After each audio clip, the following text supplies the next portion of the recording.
VB dot net में हम लोग प्रीवियस क्लास में क्या देख रहे थे? रेक्ट एरे बता रहे थे सर।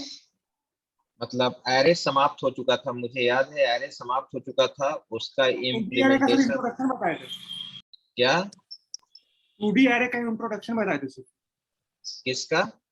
2D एरे का बोले थे सेकंड सर, बोले थे नेक्स्ट क्लास में बोले प्रोग्राम बताने के लिए सर एरे का। हाँ, प्रोग्राम ही बताने के लिए बोले थे।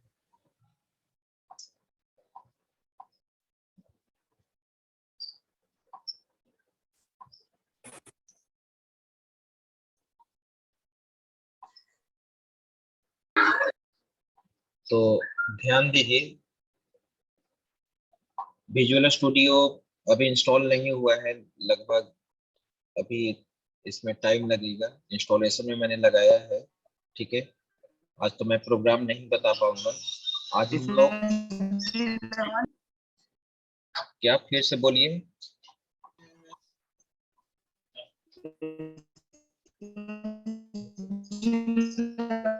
आपका आवाज नहीं है, आपका आवाज नहीं आ रहा है।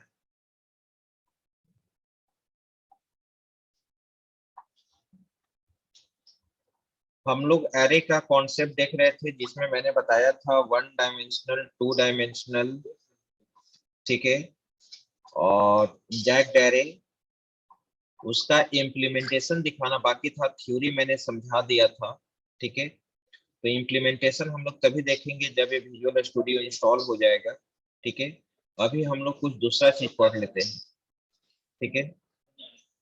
ध्यान दो, एक चीज मैं बताने जा रहा हूँ। VB डॉट नेट में फंक्शन, अभी तक आप C, C plus plus, C plus plus, Java, Python, आप इतने प्रोग्रामिंग लैंग्वेज ऑलरेडी पढ़ चुके हैं। आपने देखा है सभी प्रोग्रामिंग लैंग्वेज में कि फंक्शन वैल्यू रिटर्न कर भी सकता है, नहीं भी रिटर्न करता है, ठीक है। फंक्शन वैल्यू रिटर्न कर भी सकता है, नहीं भी कर सकता है। लेकिन VB डॉट नेट में क्या होता है, VB डॉट नेट में एक टर्म है प्रोसीजर, ठीक है। VB डॉट नेट में एक प्रोसीजर है। कहाँ बैठे हो? 3A में, चलो आ रहे हैं।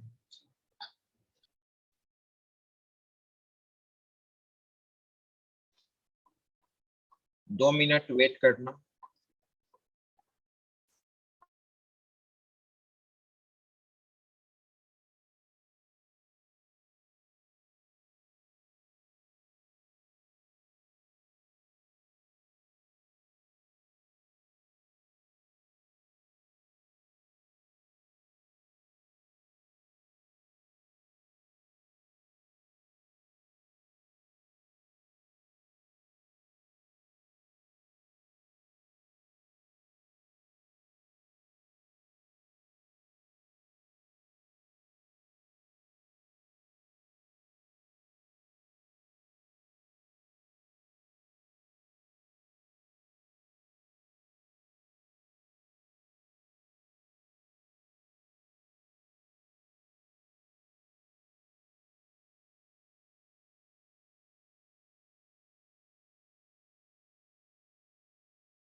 कनेक्ट हो ना, कनेक्ट हो जाओ मोबाइल से।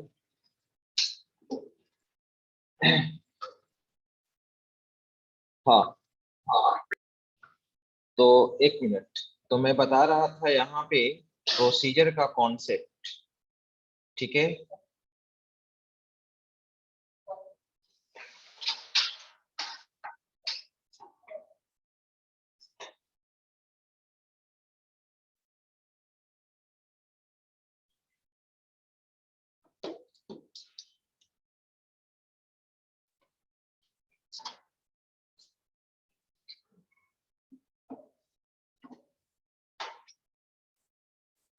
तो अभी तक आप जो भी प्रोग्रामिंग लैंग्वेज पढ़े हो उसमें फंक्शन का जो कॉन्सेप्ट आपने देखा है, फंक्शन वैल्यू रिटर्न कर भी सकता है, नहीं भी करता है, ठीक है, राइट।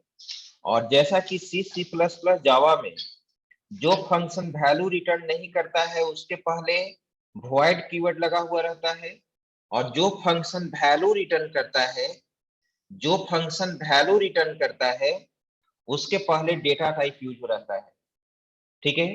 ये आप सी सी प्लस प्लस जावा की बात करते हैं, ठीक है। और पाइथन में भी आपने देखा है कि जो फंक्शन वैल्यू रिटर्न करता है, एक चीज बताएंगे, कोई भी स्टूडेंट्स देखते हैं कौन बताते हैं, मैं भी जरूर यूज किए हैं। तुम जानते हो कि फंक्शन वैल्यू रिटर्न करता है, फंक्शन वैल्यू रिटर्न करता है, क्या फंक्शन एट ए टाइम एक ही वैल्यू को रिटर्न कर सकता है या मल्टीपल वैल्यू को भी रिटर्न कर सकता है? यूनिक क्वेश्चन है। तुम सी प्लस प्लस जावा में फंक्शन पढ़े हो, क्या तुम बता सकते हो कि फंक्शन एट ए टाइम एक ही वैल्यू को रिटर्न कर सकता है या मल्टीपल वैल्यू को रिटर्न कर सकता है? C C plus plus Java Python PHP,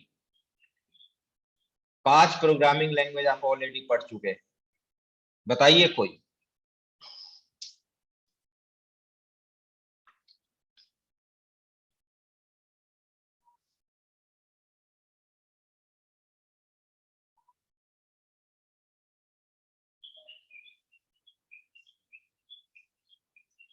Python, एक पाइथन में फंक्शन का कॉन्सेप्ट है जिसमें function at A time multiple value को रिटर्न करता है, function at A time multiple value को रिटर्न कर सकता है। अब बात याद आया?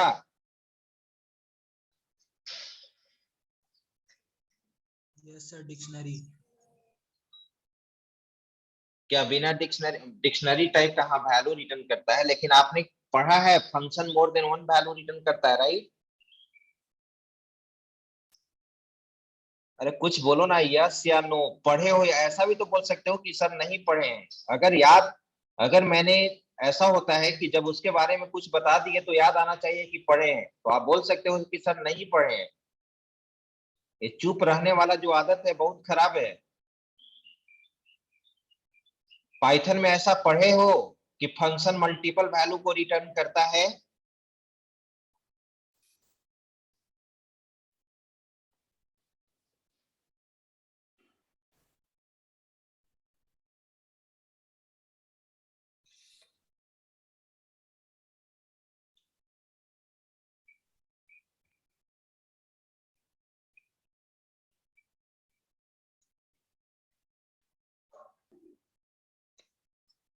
राहुल बर्नवाल पढ़े हो?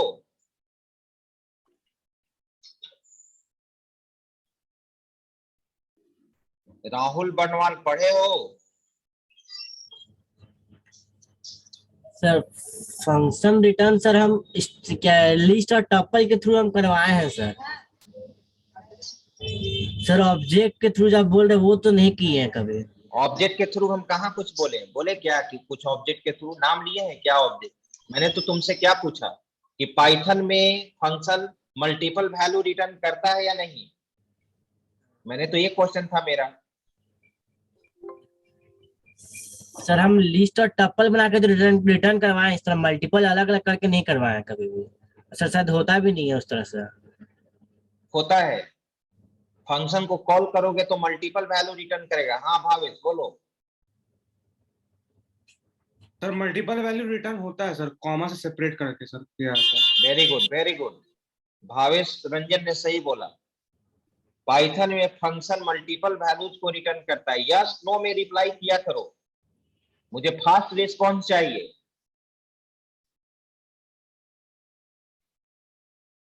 जो कुछ बोल रहे हैं तो यार ना, पाइथन मल्टीपल वैल्यू को डायरेक्ट रिटर्न करता है। अगर उसको कॉल करोगे तो मल्टीपल वैल्यूज को रिटर्न करता है। अब कैसे करता है वो चीज तो तुम देखोगे पाइथन में, लेकिन जब मैंने बता दिया तो पाइथन में जाकर देखना। तुम ऑलरेडी पाइथन पढ़ चुके हो, तुम पाइथन में देखना कि फंक्शन मल्टीपल वैल्यू कैसे रिटर्न करता है, राइट। तो यहाँ पे मैं बता देना चाहता हूं कि VB.NET एक ऐसा प्रोग्रामिंग लैंग्वेज है जिसमें function anyhow value return करता है, और जो फंक्शन वैल्यू रिटर्न नहीं करता है उसका फंक्शन नाम नहीं है, उसका नाम है सबरूटीन। उसका नाम क्या है? सबरूटीन नाम है। यानी तुम कह सकते हो कि यहाँ पर एक टर्म है procedure. Procedure is a block of statements, procedure is a block of statements, ठीक है, which is used to perform any particular task according to requirement. It can be classified into two parts. One is called function and second is called subroutine. Function returns value while subroutine does not return any value. Function value return करता है जबकि subroutine value return नहीं करता है।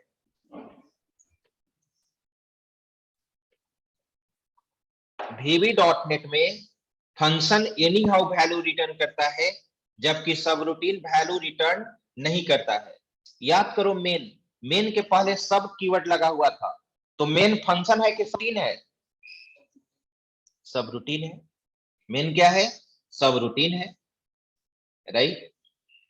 और यहां पे C++ जावा में फंक्शन बनाने के लिए आप यूज करते थे, डिक्लेरेशन में void लिखते थे, डेटा टाइप लिखते थे, लेकिन यहाँ पे फंक्शन बनाने के फंक्शन कीवर्ड यूज करते हैं, राइट।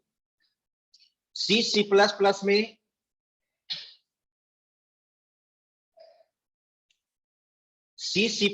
में वहां पे ब्लॉक ऑफ स्टेटमेंट को रिप्रेजेंट करने के लिए स्टार्टिंग और एंडिंग का लिबरेस होता था। यहाँ पर ऐसा कुछ नहीं होता है, तुमको पहले से ही मालूम है, कंट्रोल स्टेटमेंट से ही,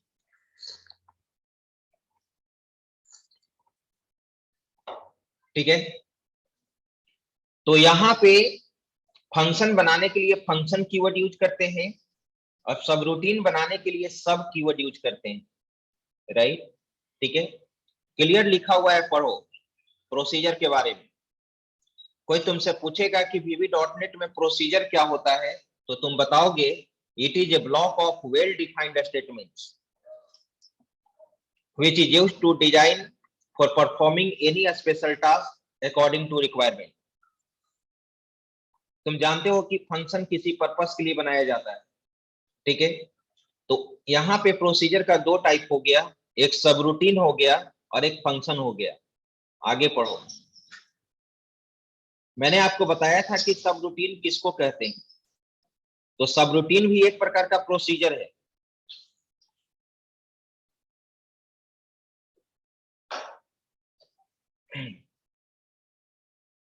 सबरूटीन भी एक प्रकार का प्रोसीजर है जो ब्लॉक ऑफ स्टेटमेंट को रखेगा और किसी पार्टिकुलर पर्पस के लिए बनाओगे, लेकिन हमेशा याद रखना subroutine does not return any value, ठीक है, but it can be parameterize. जैसे फंक्शन पैरामीटराइज हो सकता है, उसी तरह से सबरूटीन भी तुम पैरामीटराइज बना सकते हो, राइट, ठीक है। वही चीज लिखा हुआ है यहाँ पर, देख रहे हो तुम। It is a type of procedure that contains block of statements to perform any specific task according to requirement. It does not return any value, but it can be parameterized. जैसे फंक्शन पैरामीटराइज बनाते थे, बस वही चीज तुम मान लो ना। C++ जावा में जो फंक्शन वैल्यू रिटर्न नहीं करता था उसके पहले void लगा हुआ रहता था, और यहाँ पे उस फंक्शन को फंक्शन नहीं बोलते हैं। वैसा फंक्शन जो वैल्यू रिटर्न नहीं करता है उसको सबरूटीन के नाम से जाना जाता है, फंक्शन के नाम से नहीं जाना जाता है, और जो वैल्यू रिटर्न करता है उसको फंक्शन के नाम से जाना जाता है। अब यहाँ पे प्रश्न है हाउ टू क्रिएट सबरूटीन। तो सब रूटीन बनाने के लिए हम लोग सब कीवर्ड यूज करते हैं। It is created with the help of sub keyword and ended with end sub clause, and sub keyword के द्वारा। ठीक है, राइट। सिंटेक्स तुम देख रहे हो, सब, यहाँ पे सब रूटीन का नाम है, जो भी तुम अकॉर्डिंग टू रिक्वायरमेंट जो भी सब रूटीन का नाम दोगे, पैरामीटर लिस्ट, पैरेंथेसिस साइड में पैरामीटर पास कर सकते हो। इसके अंदर क्या लिखोगे तुम, ब्लॉक ऑफ स्टेटमेंट्स लिखोगे और इसका क्लोजिंग करोगे एंड सब से, राइट। सब मेन रहता था और एंड सब से क्या होता था, क्लोजिंग होता था। एग्जाम्पल में देखो, ये सब है, फाइंड ऐड नाम का एक फंक्शन बनाए हैं, dim a as integer, comma b as integer, comma sum as integer, right. a equal to 20, b equal to 30, और यहां पर लिखा हुआ है sum equal to a plus b, और मैंने इसको प्रिंट करा दिया, और इंड सब। एक सब रूटीन तो बन गया। फाइंड ऐड नाम का एक सब रूटीन बनाए हो, राइट। अब इसको तुम कॉल करोगे। How to call subroutine, subroutine को हम कॉल कैसे करेंगे? तो सब रूटीन को कॉल करने के लिए हम लोग कॉल कीवर्ड यूज करते हैं। सब रूटीन को कॉल करने के लिए हम लोग कौन सा कीवर्ड यूज करते हैं? कॉल कीवर्ड यूज करते हैं। This keyword is used to call subroutine. Subroutine को कॉल करने के लिए हम लोग कॉल कीवर्ड यूज करेंगे। सिंटेक्स क्या होगा? कॉल, सब रूटीन का नाम होगा और पैरेंथेसिस साइन होगा। याद करो, C++ में आप मेन फंक्शन के अंदर फंक्शन को कॉल करते थे, वॉइड मेन के अंदर कॉल करते थे। तो VB.NET का मेन फंक्शन कौन सा है? मेन सब मेन, तुम देख रहे हो। इसी के अंदर मैंने इस फंक्शन को क्या किया? कॉल किया। किसको? कॉल कीवर्ड के द्वारा फाइंड ऐड को मैंने कॉल कर दिया, राइट। सिंपल। आप समझ गए होंगे कि सब रूटीन कैसे बनाते हैं और सब रूटीन को कैसे हम लोग कॉल करते हैं। तो सब रूटीन को कॉल करने के लिए हम लोग कॉल कीवर्ड यूज करते हैं, और जो भी सब रूटीन तुम बनाए हो उस सब रूटीन का हम यहाँ पे नाम देंगे और कॉल हो जाएगा। ठीक है, अब आता है फंक्शन। फंक्शन, तो फंक्शन भी एक प्रकार का प्रोसीजर है। It is a type of procedure that contains block of statements to perform any specific task according to requirement. ठीक है, फंक्शन के अंदर भी ब्लॉक ऑफ स्टेटमेंट ही लिखेंगे। It is similar to subroutine but it returns value. Function anyhow value return करता है। It can be parameterize, parameterize भी हो सकता है। अभी तक आप C++, जावा में पैरामीटर पास करते थे। ठीक है, how to create a function. अब प्रश्न उठता है, how to create function, function हम लोग कैसे क्रिएट करते हैं? तो it is created with the help of function keyword. जैसे सब रूटीन बनाने के लिए हम लोग सब कीवर्ड यूज करते हैं, उसी तरह से यहाँ पे फंक्शन बनाने के लिए हम लोग फंक्शन कीवर्ड यूज करेंगे। और क्लोजिंग किससे होगा? एंड फंक्शन से क्लोजिंग होगा, राइट। अब यहाँ पे एक चीज आपको देखना होगा, ठीक है। याद करो, जब C++, जावा या पाइथन में जब फंक्शन को आप रिटर्न टाइप बनाते थे तो लास्ट में किस कीवर्ड के द्वारा वैल्यू रिटर्न कराते थे? रिटर्न कीवर्ड के द्वारा रिटर्न कीवर्ड यूज करते थे, चाहे PHP में भी, जावास्क्रिप्ट में भी। लेकिन यहां पे हम लोग क्या करेंगे? यहां पर भी हम रिटर्न कीवर्ड यूज करेंगे, ठीक है, लेकिन रिटर्न टाइप यहां पर मेंशन ना होगा। फंक्शन C++, जावा में फंक्शन बनाते समय आप वहां पे मेंशन करते थे कि वो फंक्शन किस तरह का वैल्यू रिटर्न करेगा। अगर सी में फंक्शन बनाते थे रिटर्न टाइप तो लिखते थे इंटीजर टाइप का वैल्यू रिटर्न करेगा तो इंट लगा देंगे, फ्लोट टाइप का वैल्यू रिटर्न करेगा तो फ्लोट लगा देंगे, डबल टाइप का वैल्यू रिटर्न करेगा तो डबल टाइप का लगा देंगे। जावा में भी वही होता था, C++ में भी वही होता था, ठीक है। लेकिन यहां पर हम लोग फंक्शन का रिटर्न टाइप आगे में लगाते हैं। देखो तो सिंटेक्स पहले मैंने दिखाया, सिंटेक्स पहले देख लो। सिंटेक्स, फंक्शन का नाम दोगे, फंक्शन कीवर्ड के द्वारा फंक्शन बनेगा, function name, parameter list, right. इसके बाद यहां पर देखिए पैरामीटर लिस्ट डिफाइन करने के बाद मैं यहां पर लिखा as return type. As return type किस तरह का वैल्यू रिटर्न करेगा? अगर इंटीजर टाइप का रिटर्न करेगा तो इंटीजर देंगे, सिंगल टाइप का रिटर्न करेगा तो सिंगल देंगे, और इसके अंदर ब्लॉक ऑफ स्टेटमेंट्स लिखेंगे, और फंक्शन का क्लोजिंग एंड फंक्शन के थ्रू होगा। ठीक है, example function find at as integer. ये फाइंड एड नाम का जो फंक्शन है ये इंटीजर टाइप का वैल्यू रिटर्न करेगा। डीम ए एज इंटीजर, ठीक है, b as integer, sum as integer, ये इक्वल टू 20,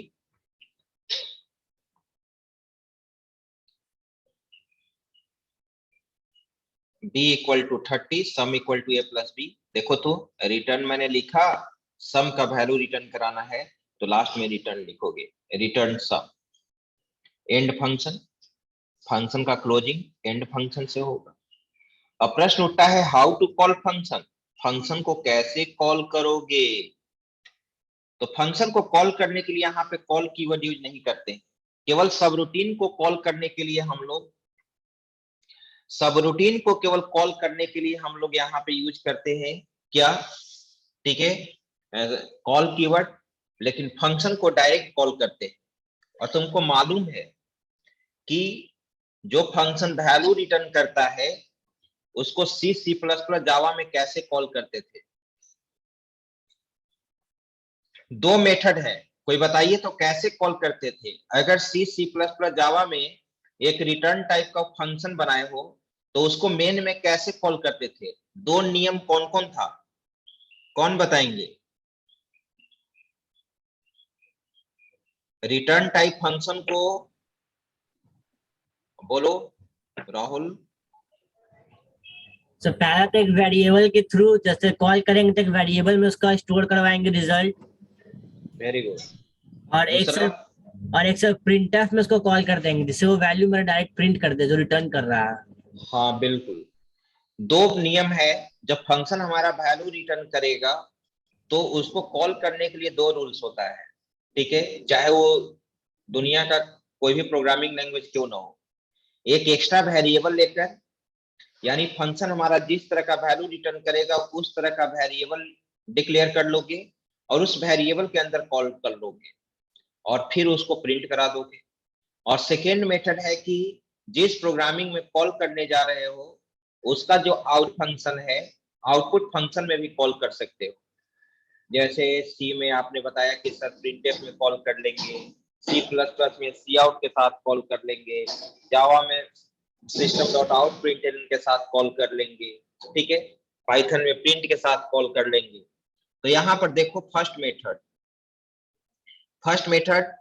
ये फाइंड एट हमारा इंटीजर टाइप का वैल्यू रिटर्न कर रहा था, तो मेन में मैंने क्या किया, dim RS as integer, RS में मैंने कॉल कर लिया।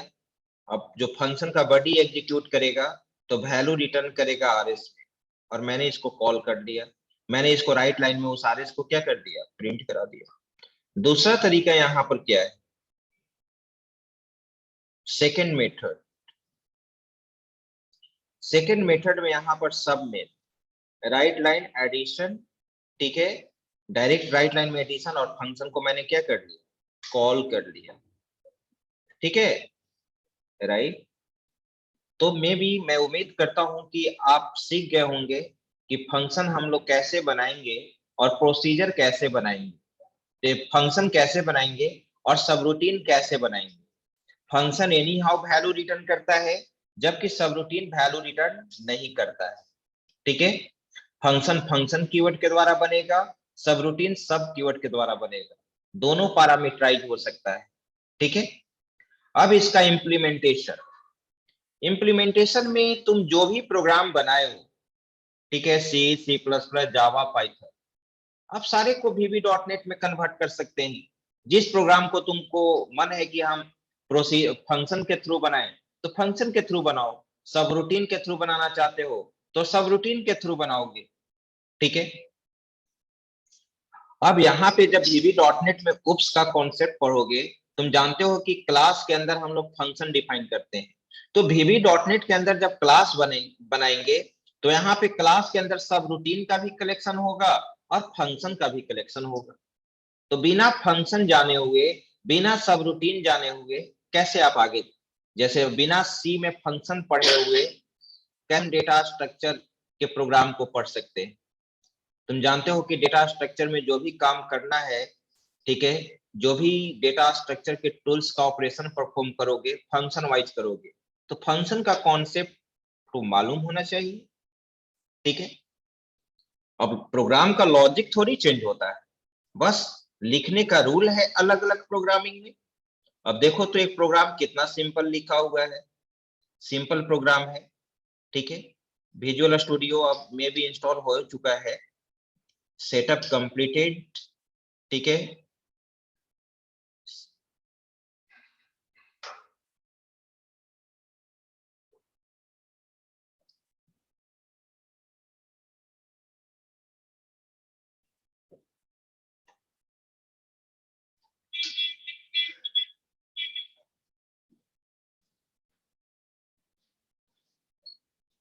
तो 19 आप 19 पे ही कॉल करेंगे, काम करेंगे 19 पे ही।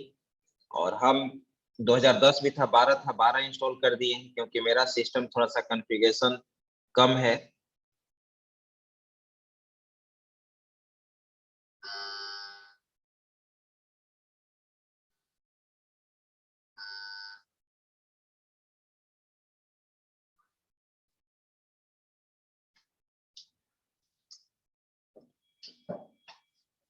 चलिए तो देखो तो एक सिंपल यहाँ पे प्रोग्राम लिखा हुआ है कि एम्प्लॉय आईडी इनपुट करना है, नेम इनपुट करना है, पोस्ट इनपुट करना है, सैलरी इनपुट करना है, किसका, एम्प्लॉय का, उसको प्रिंट कराना है। तो यहाँ पे मुझे नहीं लगता है कि किसी कोडिंग में प्रॉब्लम हो। Import system dot console, console class को मैंने इंपोर्ट कर लिया। सिस्टम तुम्हारा नेम स्पेस है, ऑलरेडी मालूम है। Module, every console based program must be written within module. जितने भी कंसोल बेस्ड प्रोग्राम है उसको मॉड्यूल के अंदर हम लोग लिखते हैं। मॉड्यूल एम्प्लॉय नाम का मॉड्यूल मैंने बना दिया। मैंने यहाँ पे वेरिएबल डिक्लेयर कर लिया डिम, देख रहे हैं, ग्लोबल वेरिएबल। आपको मालूम है कि ग्लोबल वेरिएबल हम लोग कैसे बनाते हैं, ग्लोबल वेरिएबल हम लोग कैसे बनाते हैं, ग्लोबल वेरिएबल का क्या यूज है। वैसा वेरिएबल जिसको मोर देन वन फंक्शन में यूज करना है तो हम उस तरह के वेरिएबल को क्या बनाएंगे, ग्लोबल बनाएंगे, ठीक है। अब यहाँ पे मैंने इसको ग्लोबल बना लिया और ये सिंबॉलिक डिक्लेरेशन है। आपको मालूम है कि डॉलर, तुम बताओ जी, डॉलर किस लिए यूज होता है? डॉलर कौन सा डेटा टाइप को रिप्रेजेंट करेगा? Integer.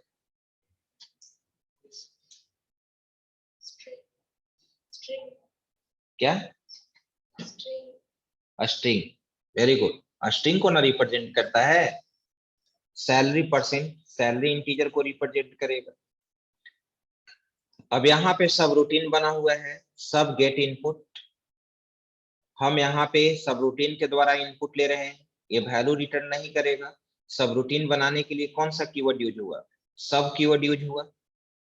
Right line, enter employee ID, name, post and salary, ठीक है। और मैंने यहाँ पे इनपुट ले लिया। देखो तो कितना सिंपल है। देखो तो EMPID में इनपुट ले लिए, इननेम में इनपुट ले लिए, पोस्ट में इनपुट ले लिए, सैलरी में इनपुट ले लिए। अब यहाँ सी इंट हमारा क्या है? फंक्शन है जो स्ट्रिंग टाइप के वैल्यू को किस में कन्वर्ट करती है? इंटीजर। सब रूटीन को क्या कर दिए? क्लोज। अब जो रिकॉर्ड इनपुट लिया गया उस रिकॉर्ड को क्या करना है? भी कराना है। तो एक दूसरा सब रूटीन मैंने ले लिया, शो रिकॉर्ड, और शो रिकॉर्ड में मैंने क्या कर दिया? प्रिंट करा दिया। देख रहे हो ना, ठीक है। एक इनपुट फंक्शन अलग है और रिकॉर्ड को प्रिंट कराने के लिए अलग है, ठीक है। अब इसको कॉल करना है तो तुम जानते हो कैसे कॉल होगा, ये देख रहे हो तुम। सब मेन के अंदर मैंने कॉल किया। सब रूटीन को कॉल करने के लिए कौन सा कीवर्ड यूज करते हैं? कॉल कीवर्ड यूज करते हैं। गेट इनपुट कॉल हो गए, शो रिकॉर्ड को कॉल करना है, कॉल कीवर्ड के द्वारा मैंने कॉल कर लिया, राइट। ठीक है, इसमें कहीं किसी को कोई प्रॉब्लम नहीं होना चाहिए, अगर प्रॉब्लम है तो आप पूछ सकते हैं यहाँ पे। ठीक है,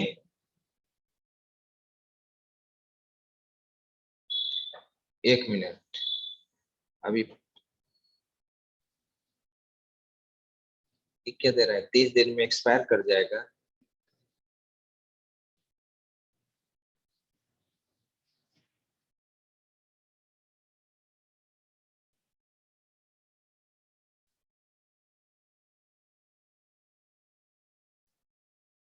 प्रोडक्ट की डालने के बाद क्या होगा, एक्सपायर नहीं करेगा।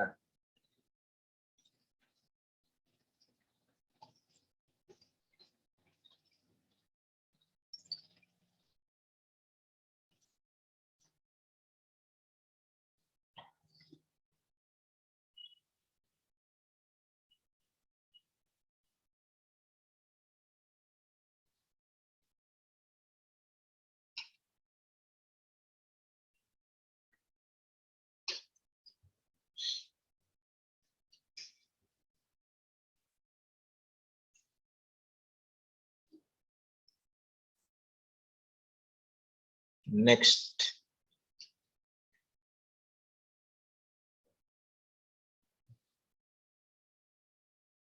यस,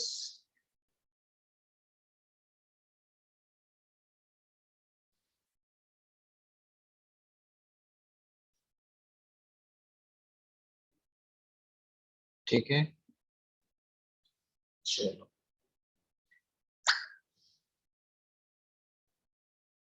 अब हम लोग को यहाँ से देखो, विजुअल स्टूडियो ये कर रहे हैं, तो हम क्या कर ले, यहाँ पे सभी के लिए जरूरी है, कभी हमको C#.NET पढ़ाना पड़ता है, कभी VB.NET हमको पढ़ाना रहता है, तो हम यहाँ जनरल डेवलपमेंट सेटिंग कर लेते हैं ना, और यहाँ पे स्टार्ट,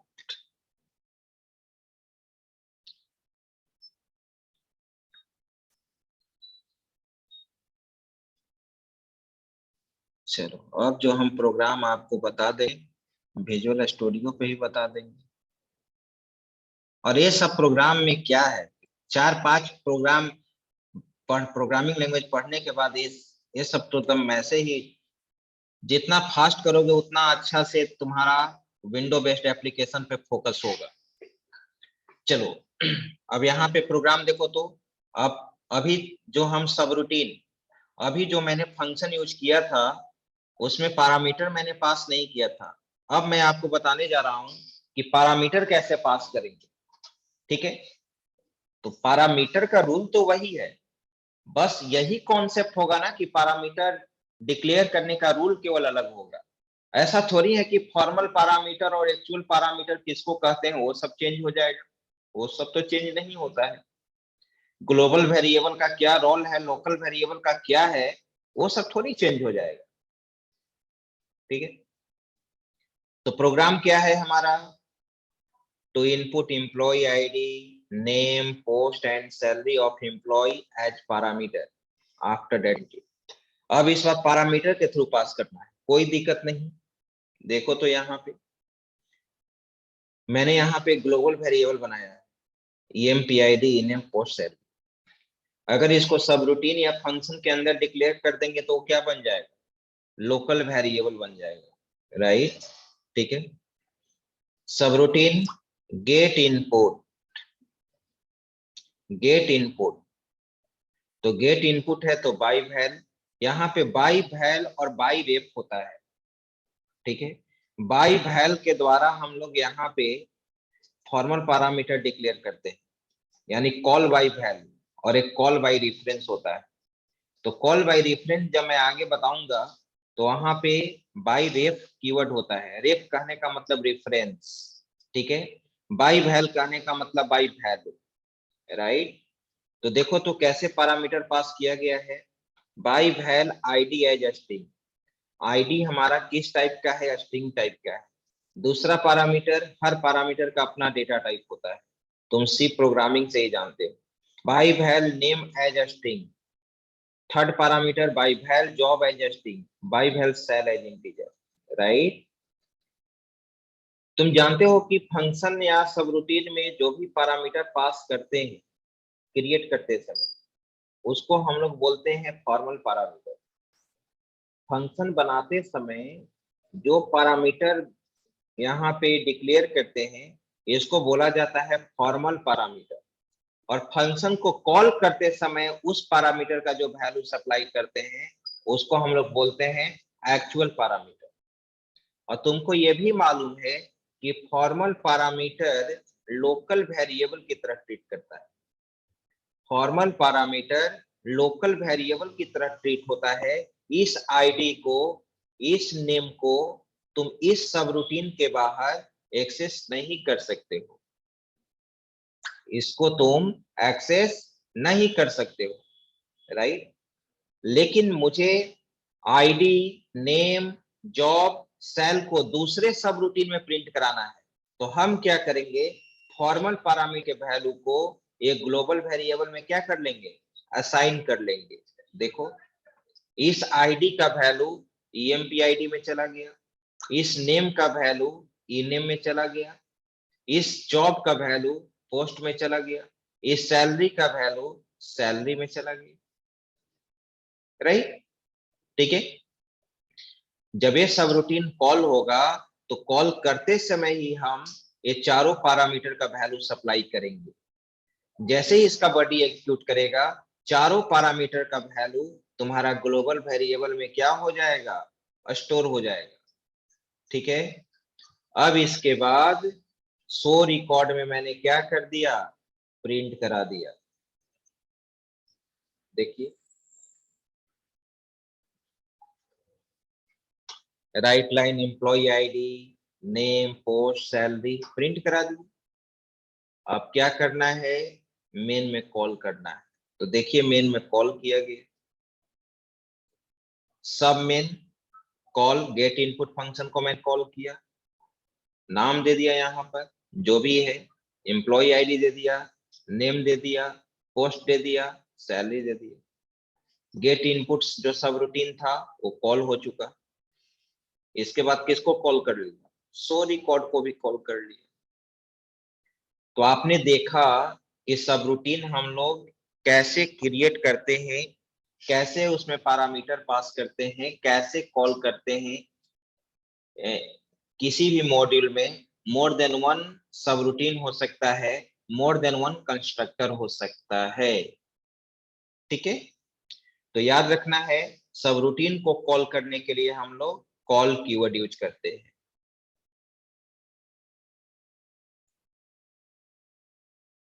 देखिए यहीं पे लिखा हुआ है आपका, लिखा हुआ है ना। आप सी में भी जानते थे पासिंग पैरामीटर इन सी, वहां पर भी सी में फंक्शन में पैरामीटर पास करने का दो तरीका था, कॉल बाय वैल्यू और कॉल बाय रेफरेंस। कोई बता सकता है, अगर कोई आपसे पूछे what is difference between call by value and call by reference, what is difference between call by value and call by reference, दोनों में क्या डिफरेंस होता है, कोई भी बताइए मुझे।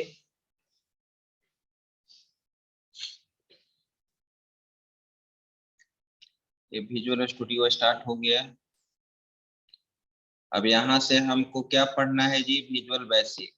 कौन सा प्रोग्रामिंग करना है, तो कंसोल, और यहाँ पर नाम दे देते हैं। ठीक है, नाम दे दिया जाए कंसोल प्रोग्राम, कंसोल प्रोग्राम। और इसको सेव कहाँ कर दिया जाए, सेव कर देते हैं इसको आपके फोल्डर में।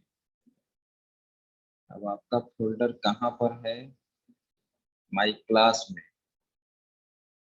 माई क्लास में आपका फोल्डर किस में था, इसमें ये वाला लगता है VB.NET AKU 5th सेमेस्टर। ठीक है, मैंने यहाँ पे कंसोल के अंदर माई कंसोल बनाया हुआ था, जो सिस्टम हम फॉर्मेट कर दिए, इसी के अंदर सेव कर देते हैं। सेलेक्ट फोल्डर, यानी यहाँ पे बन गया, और यहाँ पे ओके कर दें। ओके,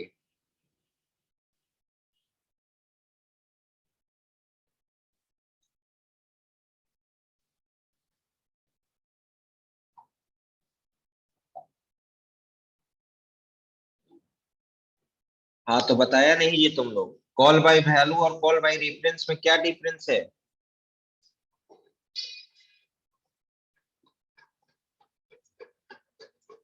एक मैसेज अभिमन्यु कुमार ने मैसेज दिया है, call by value equal to copy of the value, और रेफरेंस मतलब ऑन वैल्यू पास। इसका मतलब समझाओ, अभिमन्यु कुमार बोलो, समझाओ, कॉल बाय वैल्यू और कॉल बाय रेफरेंस।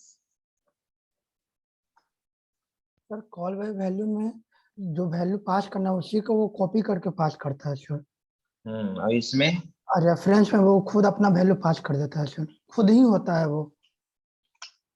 कैसे? एग्जाम्पल से बताओ, क्या कुछ समझाओ, एग्जाम्पल से बताइए। चलिए, मेरा क्वेश्चन है इससे रिलेटेड, अगर आप इसमें समझते होंगे तो बना देंगे, बता देंगे। क्या कॉल बाय वैल्यू में एक्चुअल पैरामीटर पे कोई फर्क पड़ेगा? No sir. नहीं सर। हाँ sir. Very good. Call by reference में क्या एक्चुअल पैरामीटर पे फर्क पड़ सकता है? Yes sir. Yes sir. सही है, यानी कॉल बाय वैल्यू में, the value of actual parameter can not be changed. ठीक है, कॉल बाय रेफरेंस में the value of actual parameter can be change due to memory address. ठीक है, internally memory address के कारण ऐसा वहां पे एक्चुअल पैरामीटर का वैल्यू चेंज हो जाता है, जबकि कॉल बाय वैल्यू में ऐसा नहीं होता है, उसी वैल्यू को डायरेक्ट कॉपी कर देगा वो। ठीक है, तो अब इस चीज को हम लोग आज भर इतना ही रखते हैं। ठीक है, नेक्स्ट क्लास से हम लोग, अब डॉटनेट इंस्टॉल हो गया है, अब नेक्स्ट क्लास से अब हम क्या करेंगे कि फंक्शन को, ठीक है, फंक्शन सब रूटीन का यहाँ पे इम्प्लीमेंटेशन करेंगे, और जो एरे है, एरे का इम्प्लीमेंटेशन हम यहीं पे कर लेंगे। क्या हम एरे को भी तो फंक्शन के अंदर या सब रूटीन के अंदर यूज कर सकते हैं ना? ठीक है, तो हम लोग नेक्स्ट क्लास में जो मैंने थ्योरी पढ़ाया आपको, सब रूटीन और फंक्शन, इसको कैसे हम लोग इम्प्लीमेंट करते हैं, कैसे हम लोग इसको इम्प्लीमेंट करते हैं, और इसी में हम लोग देखेंगे एरे जो आप पढ़े हो, एरे को कैसे हम लोग इम्प्लीमेंट कर लेंगे। ठीक है, आप C++ से जानते हो फंक्शन में कैसे हम लोग एरे यूज करते हैं। ठीक है, 1 डायमेंशनल 2 डायमेंशनल हम लोग यहीं पे यूज कर लेंगे। ठीक है, चलिए, thank you all of you.